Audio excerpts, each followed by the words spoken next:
ইনশাআল্লাহ আমাদের দুই একদিনের ভিতরে আমাদের ভালো একটা রেজাল্ট আসবে। আশা করি সেই রেজাল্ট আমাদের জন্য শুভ হবে।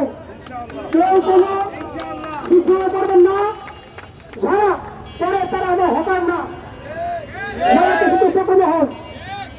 আর ইনশাআল্লাহ আগামীকাল বিরত রেখে যদি আমাদের সমস্যা সমাধান না করে আগামী বৃহস্পতিবার বিকাল 2টায় সোমবার থেকে আমরা কর্মসূচি ঘোষণা করলাম। সবার বড় আধিকার সভা করে তোমাদের আমাদের কাছে। আর বিকাল 2টায় কর্মসূচি আগামী বৃহস্পতিবার। সংগ্রামী হকার ভাইরা, ওবিসি সাংবাদিক ভাইয়েরা, আসসালামু আলাইকুম ওয়া রাহমাতুল্লাহ। অনেক কষ্ট নিয়ে পুরো বিস্তৃত হয়েছে মানুষের বগাবা মিশনে আজকে এখানে দাঁড়িয়েছি। গত 13 তারিখে আমাদেরকে উচ্ছেদ করছে গণফুলনি বাংলাদেশ সরকারের মাননীয় প্রধানমন্ত্রী জনাব তারেক রহমান বলেছে স্বাধীনতামুক্ত বাংলাদেশ গড়তে, দুর্নীতিমুক্ত বাংলাদেশ গড়তে, গরিব মানুষের পাশে দাঁড়াতে। ঠিক কিনা? আমরা তাদের কত সারা দিয়ে সসম্মানে চলে গেছে।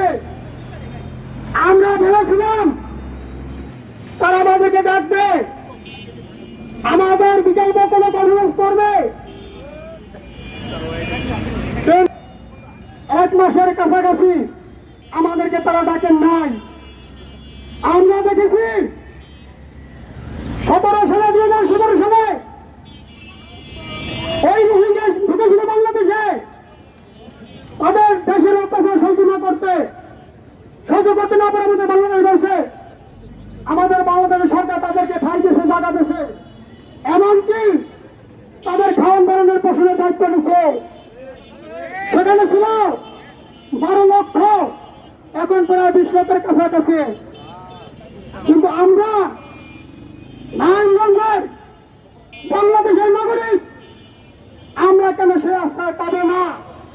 আপনাদের মাঝে জানতে চাই, সাংবাদিক ভাইয়েরা, আপনাদের পায়ে পড়ে বলে আমরা মানুষ, আমাদের আগত বিনতি, আমাদের সুখের কান্নারা তাদের কাছে তুলে ধরবেন।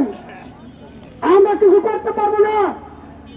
আপনাদের দয়ায় যদি সেটা ডাল ভাত খেয়ে পড়ে দেখতে পারি, তাদের জন্য, আপনাদের জন্য আমাদের আছে দোয়া।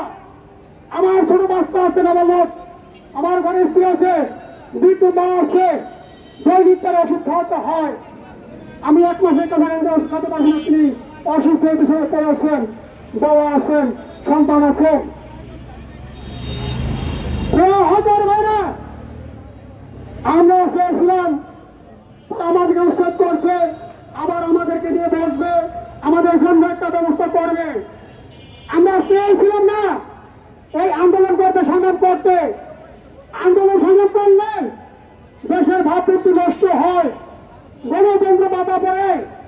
আমরা চাই অচিরেই আমাদের 2 ঘন্টার মধ্যে একটা সুস্থ সমাধান দেবে। আমরা সিটি কমিশনকে সহযোগিতা দিচ্ছি, আমাদের এখানে সাড়া দেয় নাই। আমরা আপনাদের মধ্যে জানতে চাই, গতকালকে একটি ঘটনা ঘটছে, কারা ঘটছে?